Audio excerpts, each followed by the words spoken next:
Welcome to the 2020 Community Fund for the Gore Mountain Region's Grant Awards recognition. I'm Mindy Perninger, the committee chair for the Community Fund supporting nonprofits working to provide needed services and community programs in the 5 towns of Chester, Horicon, Johnsburg, Minerva, and Scroon. The challenges to our communities, the country, and the world in the face of COVID-19 this year will live in our history books possibly as prominently as the flu of 1918. But I choose to recognize and applaud the way our nonprofits have acted in the face of this big challenge. Our communities have reached out to care for their neighbors, lending support, and giving to those in greatest need.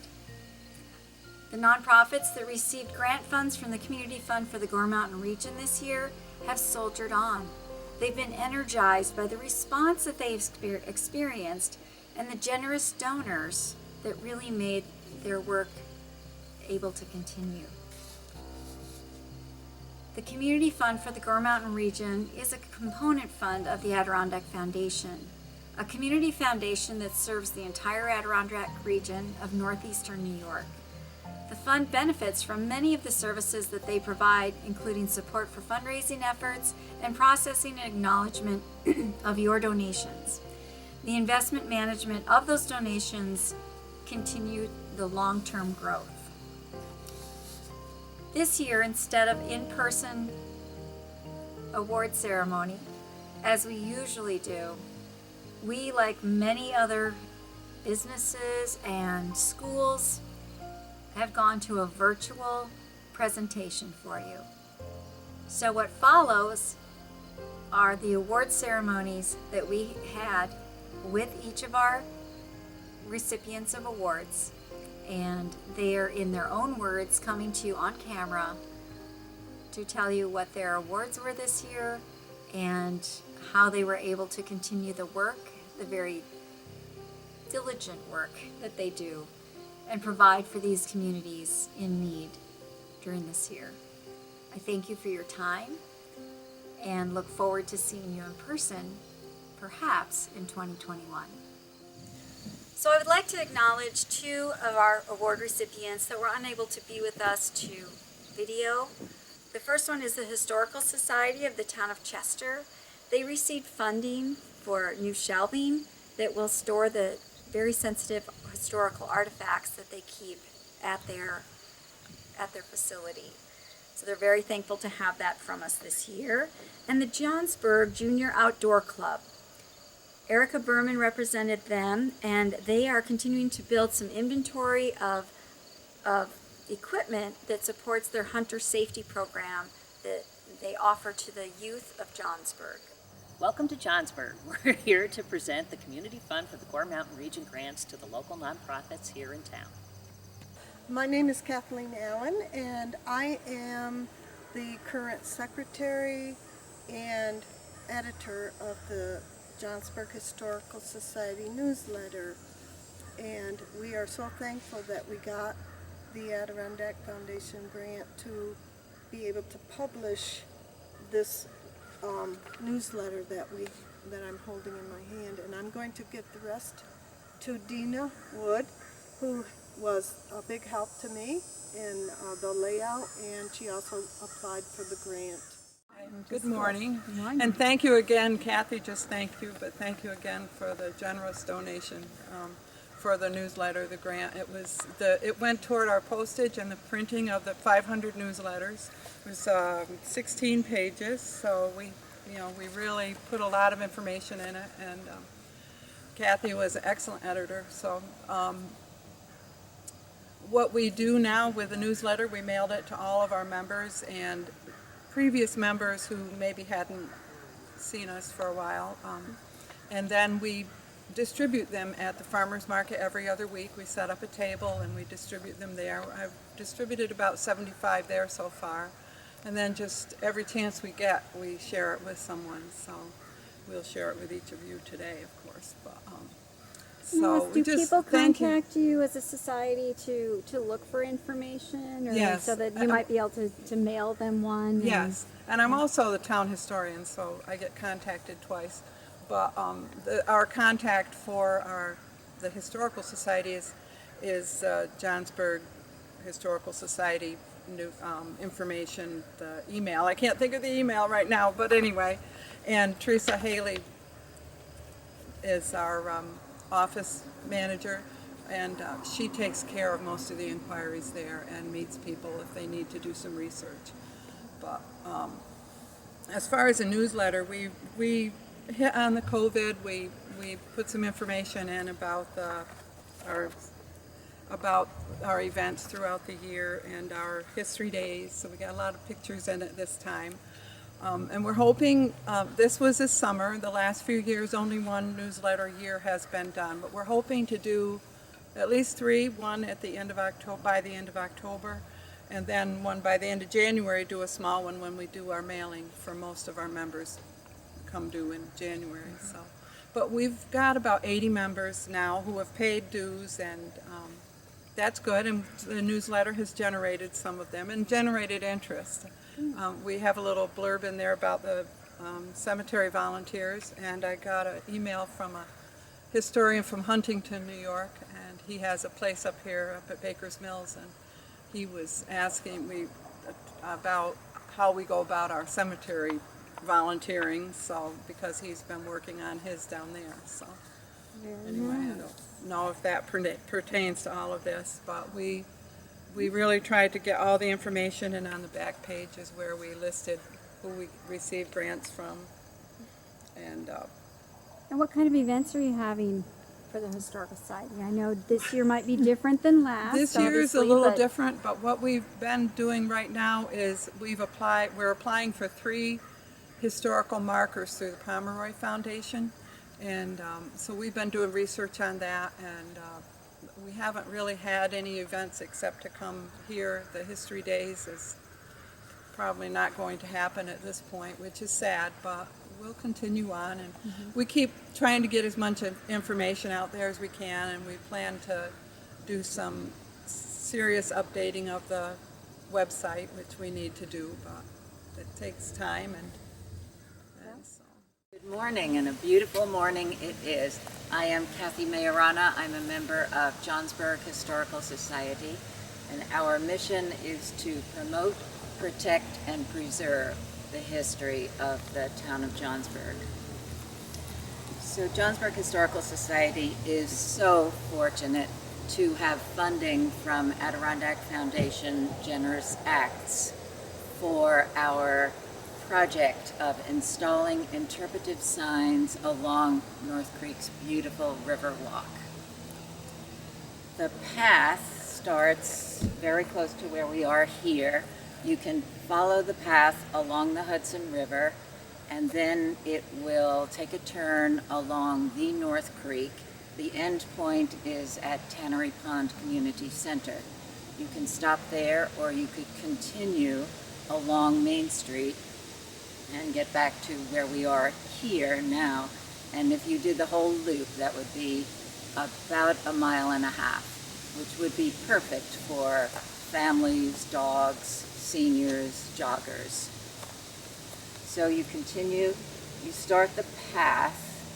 We've already passed the first interpretive sign, which is up the path a little bit. That is the Waddell buildings, the historic Waddell buildings built in 1902. And there is a beautiful historic marker, partially funded by Adirondack Foundation. You can read the history of the Waddell buildings as you start the path. Then as you continue, you'll come to a lovely overlook with a great view of the Hudson River and the Hudson River Bridge. There's a bench there, and there's a sign which is describing the first bridge over the Hudson River, built around 1895. Then you continue on the path as it follows the North Creek, and just behind Tannery Pond is the third sign, just installed 2 days ago, and that is the Mill Pond sign. And that describes the pond that was created by a succession of dams. It was the site of a tannery, It was a recreational site for the residents of the town. In the summer, there was boating and swimming and rafting, and in the winter, it was a really popular site for ice skating. So that sign is at an overlook just behind Tannery Pond Center. So we are just so fortunate to have the funding for these signs. The whole project was the initiative of Sally Heydrich. She had lived to see the installation of the first two signs, and then she worked almost to the day of her death, working on research for the Mill Pond sign. So Johnsburg Historical Society and the town of Johnsburg have decided to name the Riverwalk in honor of everybody's sweetheart, Sally Heydrich. She just passed away at the age of 92 earlier this year. So we are so thankful to Adirondack Foundation, Generous Acts. Our next grant is the North Creek Railway Depot Preservation Association.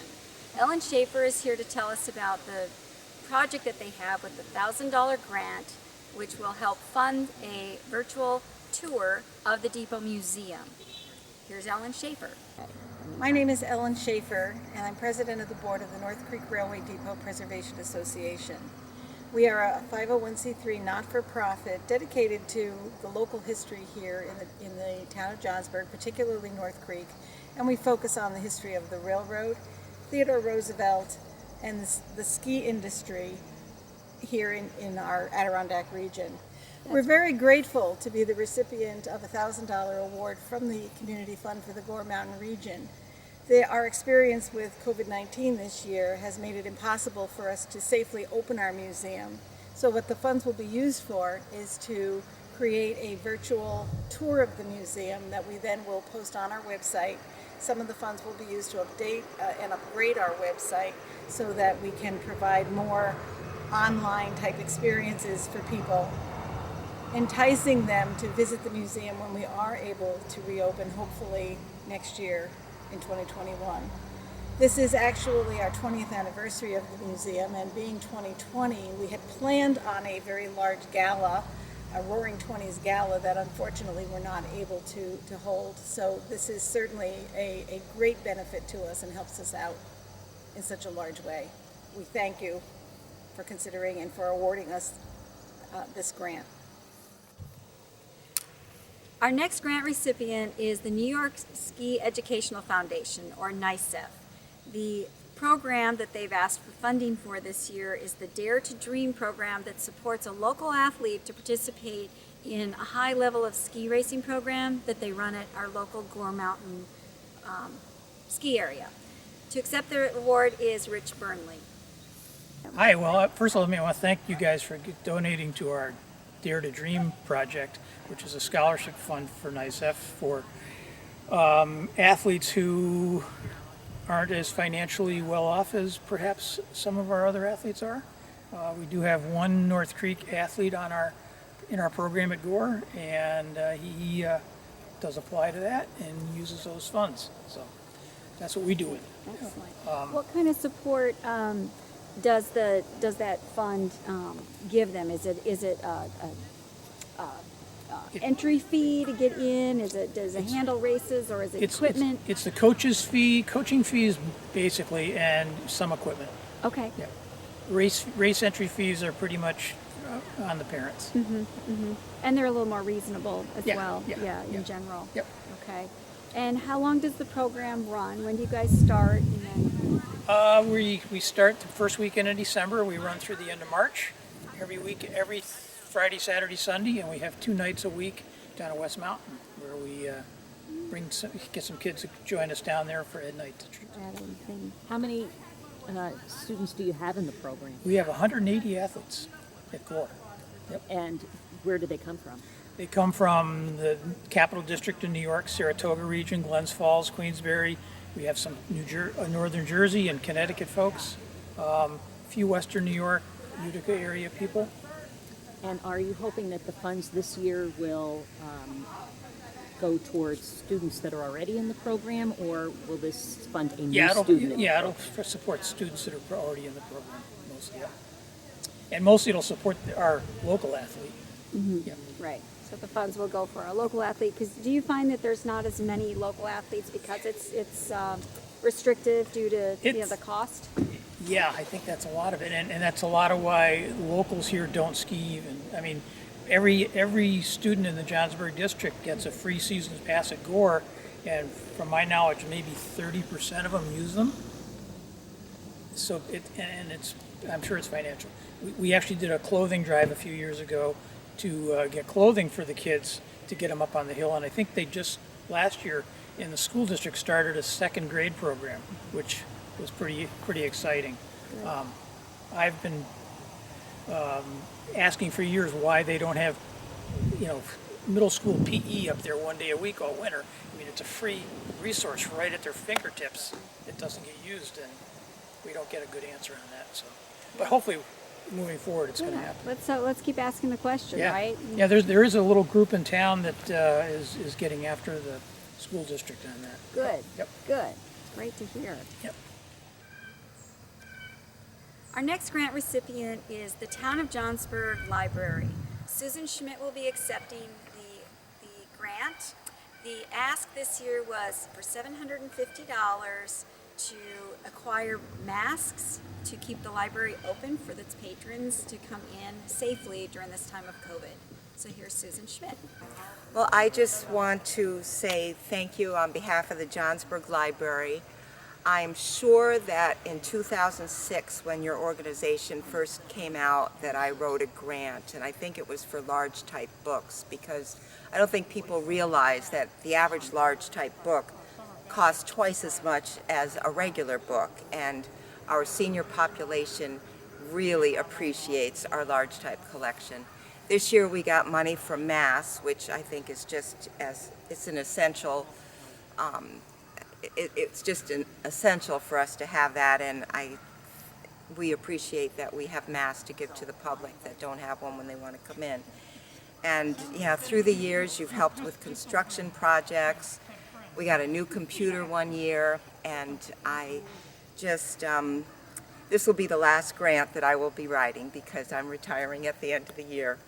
So I just want to say that I've enjoyed coming to your ceremonies when I could come, and I just think it's just great that you guys are working in the North Country like you do. Thanks. Our next grant is given to the Johnsburg Youth Commission to help with youth activities throughout the school year. The $1,000 grant is made in part possible by the Woody Widland Named Grant Fund. The Johnsburg Youth Committee provides all sorts of different kinds of activities for the youth of Johnsburg and sometimes other towns as well. We have a summer program, a winter program, and then we have our school year activities program. And our school year activities program allows us to sponsor trips to Proctor's Theater or to the Times Center Union or Civic Center. We've been to see Frozen, and we've been to see hockey down at Adirondack Thunder down at hockey, down at the Civic Center. We've taken a trip to find diamonds at the Herkimer Diamonds Mine. We have after school classes or activities such as cooking, healthy cooking, Zumba, karate, chess. Sometimes, a while back, we did a rocketry class. We did tennis lessons. It's a very wide variety of things depending on who we can find to be the instructor for a session. And the session could be as short as 2 days, or it can be months, a couple, 3 weeks, or it can go all year long, depending on the instructor. That's amazing. Yeah, and we do a lot of things. We've done chocolate making, and we also support the ski lessons for the kids that go to Gore for ski instruction. We send kids up to Garnet Hill for Nordic skiing and Earth Day. We try to celebrate Earth Day every year to remind kids that the planet is something we need to take care of. And fly tying, jewelry making, various art classes as the opportunity arises. So, this is a long list, but these are the kinds of things we've done, say, over the last 3 years. And where's your any other source of funding? Any other funding We source? do get other funding. We rely on Community Fund annually and hope very much that we're going to be supported. But we also get money from Stewart's Shops, their holiday match, and we have had an occasional award from Cloud Splitter Foundation and also from the Woods Foundation. The Woods Foundation, I can't remember the initials. Anyway. I'm trying to remember too. Yeah. Well, anyway, the Woods Foundation supported a lot of our trips. Okay. And that was nice, sort of an addition. And just before COVID, we were planning to announce a trip to Coney Island in late August, right now. Right. But Right. that all got put back on the shelf for now. So one other question I would have is, might as well shamelessly ask for those volunteers. Do you take volunteers to teach the classes? Do the kids have a list of things that they're interested in, or do you look for people to come to you with like a, hey, I could do X? It's sort of a combination of all of that. Okay. We started out back in '09 with a survey of the kids and with the kinds of things they'd like. Might seem a little out of date now. I think we re-upped that survey maybe 3 or 4 years ago, where the kids told us what they would like to do, and of course it varied by age. Most of our activities are aimed at elementary kids because we lose our high school kids. They hit 7th grade and they're gone on the industrial sports program, And so occasionally we can get things going for them. But like a teen trip to the trampoline place down there in Glens Falls that just opened up, Yep. Sky something or Sky Zone. other, or over to Bolton where the Adirondack Extreme is, that area anyway, and but mostly it's elementary kids. Good, and so it gives them an after-school activity, gives them some exposure to different Absolutely, things. instead of going home and sitting in front of the TV. Yeah. Excellent. And we every Tuesday, and the other support is through LARAC. We have an arts club that happens every Tuesday afternoon, and for about 22 weeks out of the school year, and various things. And it's really interesting because not only do the kids make something and do something and learn, but they also learn about the art behind like if it's landscape painting, then they're introduced to other landscape painters and how it's changed over the years, or pottery, that starts back in making bricks, that kind of thing. And the kids learn all that stuff as well as making the product. And Great it's age too, because they're sponges. Yeah, it starts like 2nd to 6th grade, and then and Kate, the artist, is always having a show, for the parents anyway. At the end of the session, the parents are invited to see the artwork of the children and what else. So, hello, my name is Angela Todrick-Mundy, and I'm a Senior Program Director at the Glens Falls YMCA. This spring, I took over as Director for the Adirondack Outreach Center in Burnt Lake. I grew up in Chestertown and graduated from North Warren Central School, and I am happy to be a part of the community and the YMCA. I would like to thank the Adirondack Foundation and the Community Fund for the Gore Mountain region for their support and donation of $1,000 to the after-school program. This program provides care for families in the area and employs local individuals. This year, the after-school care program will be held at the Adirondack Outreach Center, providing us with numerous opportunities to further enrich and support the kids who attend. The money will be used to buy magnet tiles as well as sand and water activity tubs and cubby storage so the kids have a place to store their items when they are at the program. Your generosity is greatly appreciated and further enhances our program and ability to support the kids who live in the area. Our next grant award is to the Tannery Pond Center. The $1,000 grant for their general operating fund is made in part possible by the by Ernest Johnson named grant. Daphne Taylor is going to join us to talk about what those funds are going for and how they are using those to expand their programming this year. Thank you for this opportunity. My name is Daphne Taylor. I'm the director of Tannery Pond Center, the arts organization here in North Creek. We manage the Tannery Pond Community Center, which is a beautiful facility owned by the town of Johnsburg, and we're so thrilled to partner with them and present programming in that facility. I want to share with you a little bit now about Tannery Pond Center, where we seek to enrich and strengthen the community and the Gore region through the arts. And we've continued to do this throughout the pandemic. The TPC board and I share the feeling that the arts are essential.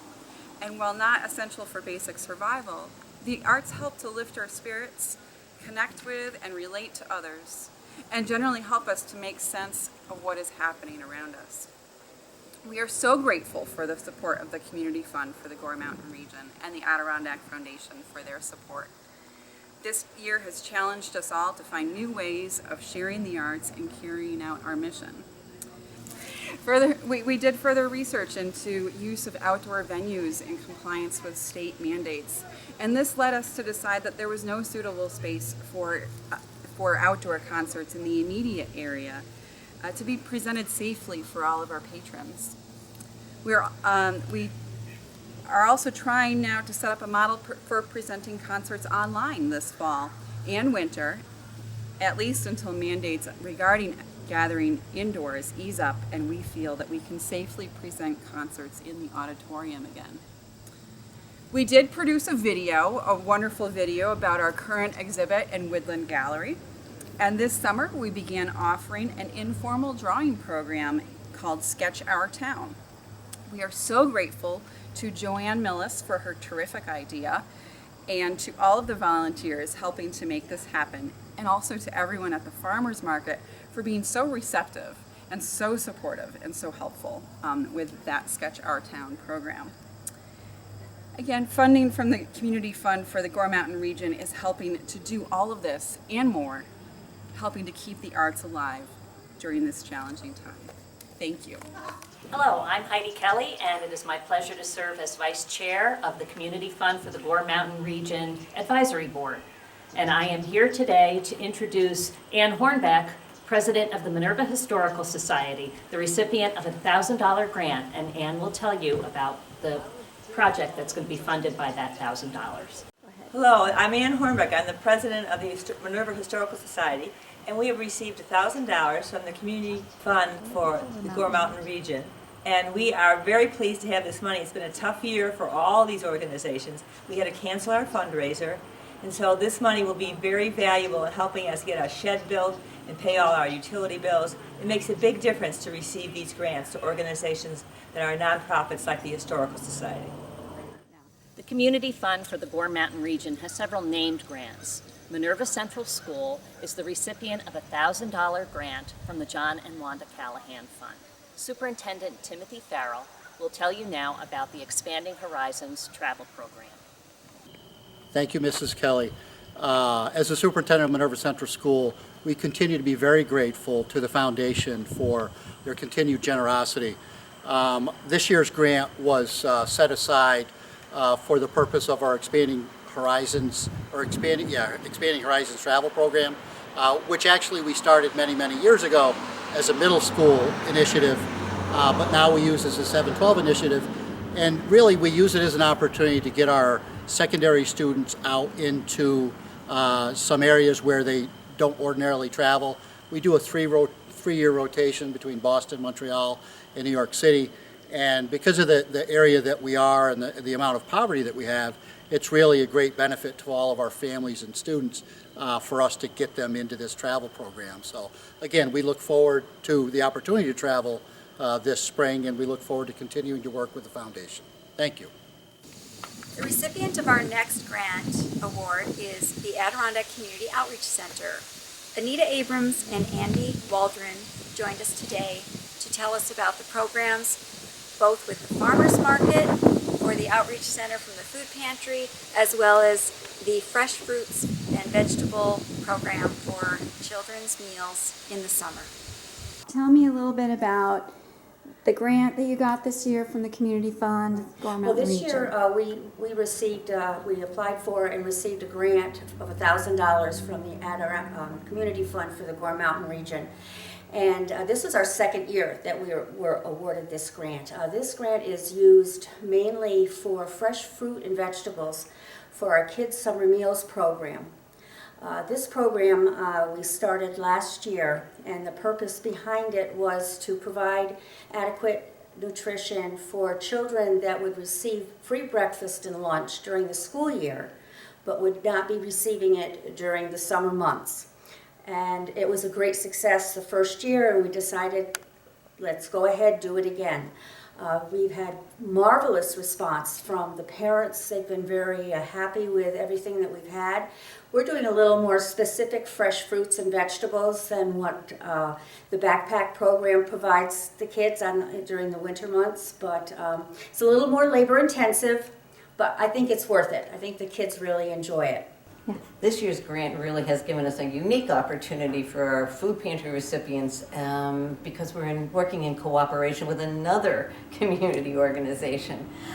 Together, the food pantry and the farmers market have created, with your grant, a system of giving gift certificates, essentially, to food pantry recipients so that they can shop at the farmers market.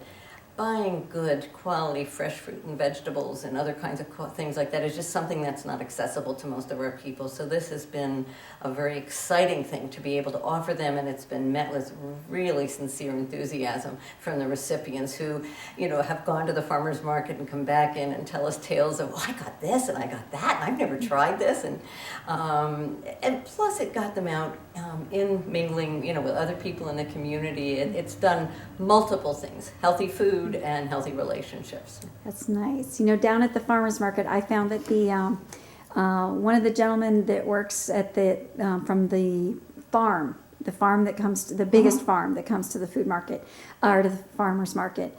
He's very engaging about how to use things, and you're not familiar with that vegetable, and he started telling about it and the flavors and what you would use it for. It was interesting to hear that, and I think what a great thing for them to go down there and even bring their kids, and it's just the exposure. It really right? is, yeah. Different than getting something from here, It's very different. Yeah.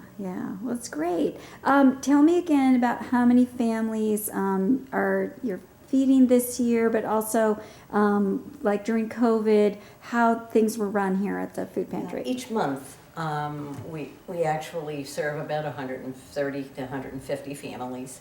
We're only open 2 days a month, from 2 to 6, so that we span both work shifts. Most of our recipients are working poor, so we really like to make sure that they can get what they need after work. We do use a family choice method in which people shop and pick out foods according to USDA guidelines. The USDA guidelines tell us how much of each food category each family is eligible for, but this enables them to pick the food from that category that they like. So if they like cereal, they can have that, or they had have rice or grains. COVID made it really tough. Because of safety standards, we moved away from that system temporarily and packed boxes and delivered those in our parking lot so that we maintain safety precautions. We are now reopened with a limited number of people and all kinds of sanitation happening, within the pantry and before people enter. So people are now able to pick their own foods again. We were also able, again, thanks to the generosity of grants, to offer temporarily disadvantaged people the opportunity to use the food pantry. These are people who, by annual income, might not have qualified for pantry, but because they were suddenly unemployed and unable to do things, were really left without the ability to shop for good food for their families. So they were able to come to the pantry and use it during this COVID crisis. What I did was contact some of my friends from Gore Mountain that were lift operations, and they stepped up to the plate and did a magnificent job. I'm so proud of them. And you know, they're a younger crowd, they're a younger group, and it was a party. We Yeah, really did. really. We had a party, you know, every We made Tuesday. it really welcoming for the younger people to come, and we do, you know, now those people who might not have, who needed it but might not have come to pantry are continuing to come as they need it, which is also a bonus. But as you say that, we really tried to make our programs friendly And fun to welcoming, come. so that people are feeling okay. Part of the group, yeah. And so that's been a nice part of the COVID, has really introduced young people to the organization. It's been great.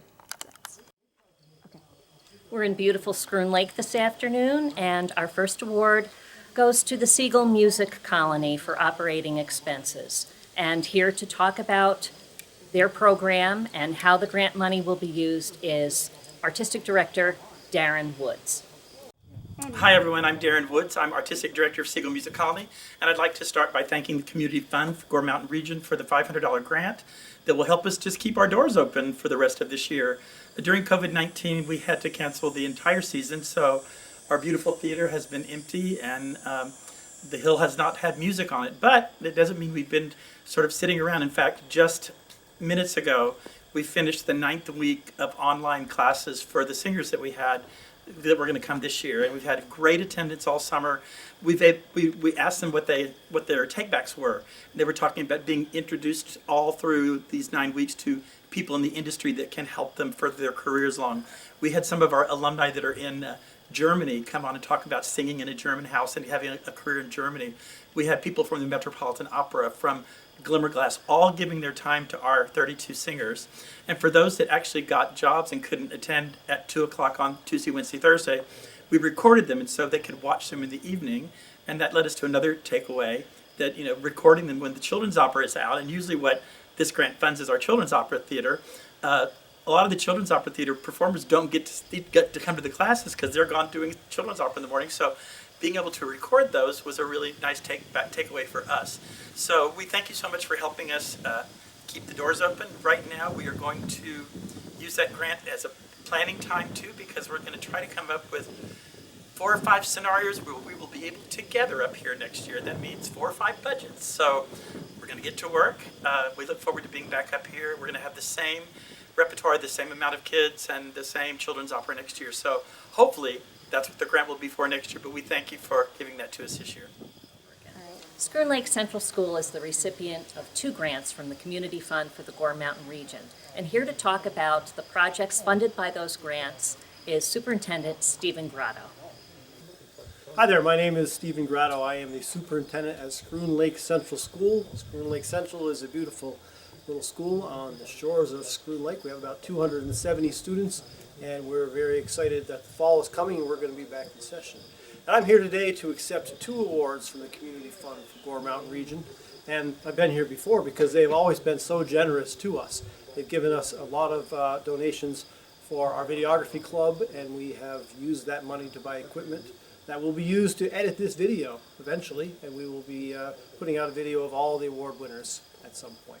But anyway, let's get back to today. Today we are here to accept 2 awards. One is for the backpack program, and the backpack program is a program run at many schools where we provide students with backpacks full of non-perishable foods that they take home with them on Fridays, take them home for the weekend, make sure that they are well fed throughout the weekend. So the backpack program's been running well in Skroon Lake Central School for quite a while. We really appreciate the continued support of the Community Fund for Gore Mountain Region. And our other grant will be for our robotics class. We have a pretty successful robotics class, and we are upgrading to VEX type robots. So this will allow us to buy a couple of kits that will allow our students to not only learn how to code, but also to be able to use the coding that they do to make robots work in a particular fashion. So we're very happy that the Community Fund is supporting our robotics program as well as the backpack program. Thank you very much. Our final grant in Skroon Lake goes to the Skroon Lake Association for $1,000. And here to tell you about what that funding is going towards is Glenn Repko, representing the association. Good afternoon. I'm Glenn Repko. I'm on the board of directors of the Skroon Lake Association, and I'd like to thank the Community Fund for the Gore Mountain Region for the generous grant of $1,000. This grant enables the Scroon Lake Association to help purchase a shed for our boat decontamination station on Route 74 in Severance, New York. Now, the Scroon Lake Association was formed back in 1911 to, in whole, preserve and protect Scroon Lake and the Scroon Lake watershed, the Scroon River watershed. And the boat decontamination station is an integral part of us keeping Scroon Lake clean and to prevent additional and different invasive species from contaminating our lake. If invasives are spotted on a boat by our lake stewards that are stationed at the boat launch in Scroon Lake by the boathouse, they're sent over to the decon station. They're cleaned with 140-degree high-pressure water. Their bait buckets, their out drives on their boats to prevent any of these invasives from getting into the lake. Also, anybody who wants to go over and have their boat cleaned, say they're coming from Lake Champlain, they're coming from Saranac, they're coming from other lakes where there may be invasives we don't have. They can go over free of charge, have their boat cleaned before they put it in Scroon Lake, or go on to the next lake. So again, we'd like to thank you for this shed, because the shed will allow the workers at the decon station to get out of the elements. As you know, we've had a few pretty good thunderstorms and windstorms. As a matter of fact, the one tent we were using was blown down just last week. So this is perfect timing for us to get the shed. So this will give them shelter from the elements. Also, it'll be a place for us to store some of our information, because we do hand out information about invasives and about what we're doing and about what Scroon Lake and the Scroon Lake region is all about. So again, thank you. Thank you, Community Fund from the Gore Mountain region. We certainly appreciate all the work you do, all the help you've given our community, and thank you for helping the Scroon Lake Association. Hi, I'm Linda Mensch, president of the new senior center in the town of Chester. Last year, 5 local citizens joined me to start a much-needed senior center in the town of Chester. We got together, we invited seniors from the town to come to an open house meeting last year and tell us what they would like to have a senior center offer them. It was a great response. Our supervisor, Craig Leggett, has been very supportive of us and has found a space in the town hall for us to meet on a regular basis.